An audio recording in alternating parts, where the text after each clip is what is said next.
Have you looked around lately and noticed something different with the world? People are selfish. They don't want to really help. They don't really want to give. They lie, they cheat, they steal. A lot of people, nobody is really wanting to get married anymore because sex comes all too easily thanks to the internet, which I believe the internet has a lot to do with the Bible. I think that's the spirit of the Antichrist. I was thinking this, how we're all joined together. We're all one in Christ, like it says in the Bible. We're all together connected spiritually by the Spirit, but by Satan, we're all connected through the web. There's some kind of similarity there. But anyways, what I was wanting to say is that here's some things you can search if you want to really get down to the gist of things, to think, is it really close to the end? We don't know the exact day. I don't think September 23rd is the last day on earth. I think it could be the beginning of the tribulation. And here's why.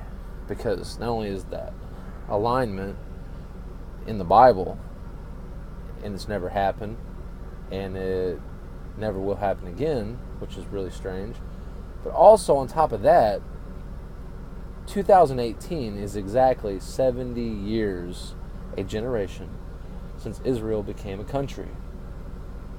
That's interesting to me. But on top of that, even, in the way the world is, the condition, the hurricanes, the eclipses, the 4 blood moons, and all that, on top of all that, we got the prophecy of the popes. We're on the last pope. And this last pope, man, I'll tell you what, he's a false prophet if I ever seen one.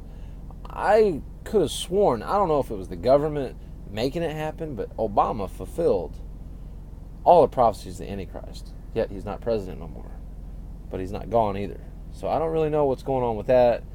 Maybe he'll come back. Maybe something will happen with the world and Obama, everybody will be like, Obama's still alive, let's have him lead us. I don't know.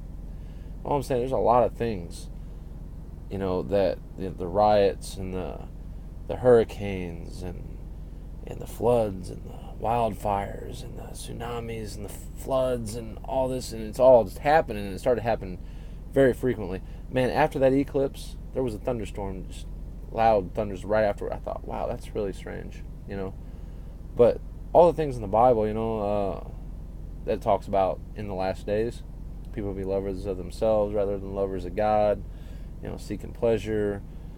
The Bible says so much about the last days. The increased knowledge. I think in Hosea it explains cars, headlights and all that, and chariots with whatever. Just read it.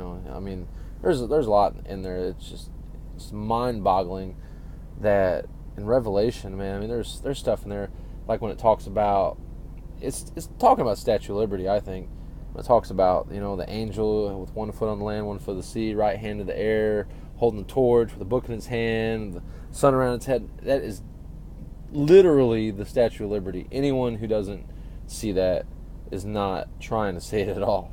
But it's mind-boggling. I ain't gonna sit here and say no man knows the day or the hour. We don't know when, but he does say we'll know the season. And the season, it's definitely the season. I think in our generation, we're gonna see something. I don't think it's actually gonna be the end of the world, based on what I've read in the Bible. I don't think it's gonna be the end of the world. It's gonna be the end of this life as we know it. Because there's gonna be 1,000 years of peace. I think the world's going to just totally fall apart. I think Jesus will come, and who knows how. It says he's going to come the way he left, right? So, I don't know, but I know that whatever is supposed to happen is going to happen very soon. And I'm going to tell you something. It's a good time for anyone, even atheists, to get knowledgeable about this stuff. It's pretty hard to not believe there's a God when all this stuff is happening word for word around us. It's like we're able to see through the stuff that seemed like it was hard to believe in the Bible, but then when it happens, you're like, oh, that's what it was saying. You know what I'm saying? So it's kind of like it's a good thing to just brush up on it and go, I want to know a little bit about what's going on. It seems to me that it's pretty crazy what, I mean, I don't know. I just look up the prophecy of the popes. Look up the September 23rd thing with the stars alignment, and just look at the world around you.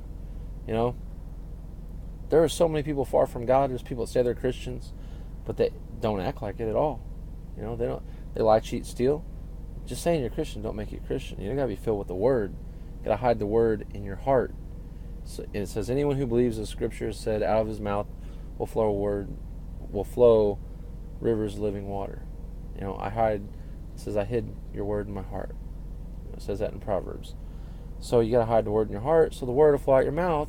And what does it say? If you believe in your heart and confess it with your mouth, that leads to salvation. What do you confess with your lips? You're confessing not just Jesus as Lord, but you're speaking the Word all the time. If you can't stand to hear someone talk about the Bible or mention the Bible or anything in the Bible, you can't stand that, you're not saved. Come on, man. If you can't stand that, someone talks about the Bible and you're like, ugh, I gotta let you go. Change the subject, blah, blah. You should be interested in that. That's an interesting subject, and there's a lot of things to talk about. There's so many things to talk about. You can talk